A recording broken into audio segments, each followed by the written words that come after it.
subscribe. Like, share, and subscribe. Hello everyone, Pro Drum Tech Kenny Sharretts coming to you with a quick video on how to swap out the cam drives on my brand new Rogers Dyno-Matic pedal. Now I picked up this Dyno-Matic pedal to make my new Rogers kit head to toe legit Rogers, and I have to say I am quite impressed with it because not only is it super sturdy, but it is unbelievably adjustable. Now when I first got it, a couple of drummers who had played it said, yeah man, it kind of has a funky throw to it. And when I pulled it out of the box, sure enough it did.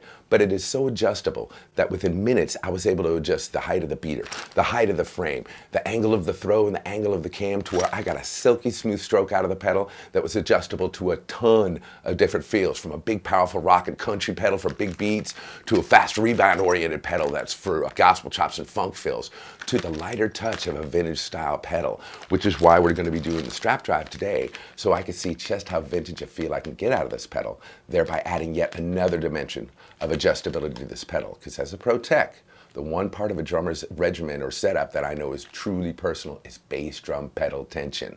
No drummers have the same setup, and so this pedal is so unbelievably adjustable that I'm enjoying the fact that I can get a bunch of different feels out of it. So let's see how the vintage feel goes by adding this cam on, because not only is it easy to adjust, y'all, but it's easy as pie to swap these cams out. So let's get it on. All right, y'all, so the only tools you're gonna need for this procedure is a drum key, because they made it super simple.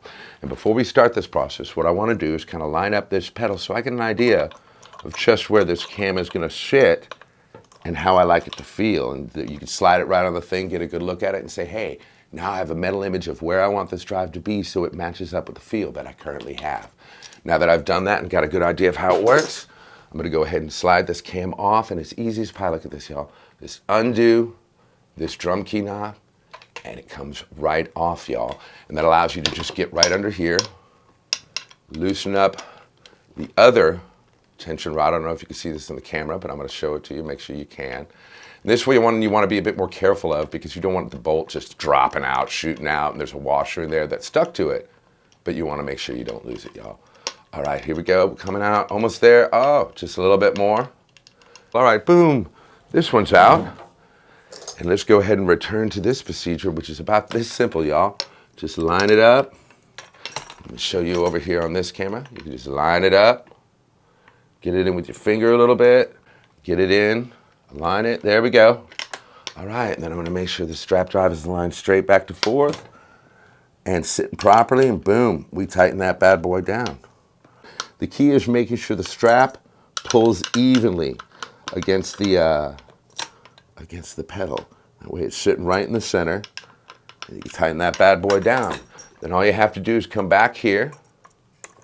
I'm gonna turn this way and slide it right on this hex rod here at the angle that I expect. Oh, see, look at that.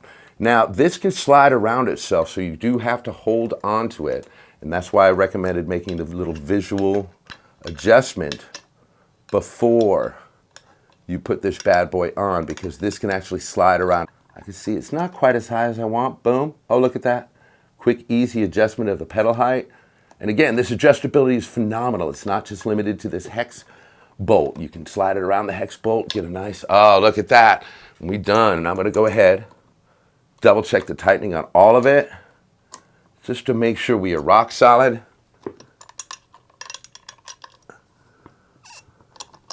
And strap drive is done, y'all, and now we got a simple smooth pedal. Again, look at that, simple smooth stroke, no funky throw to it, man, easy as pie. All right, y'all, it wouldn't be a bass drum pedal review video if I didn't just play the pedal a little bit, y'all, and I've already played it some with the strap drive on, and I absolutely love it. Totally vintage feel, yet still lickety split powerful, and I kind of like it better with this strap drive on.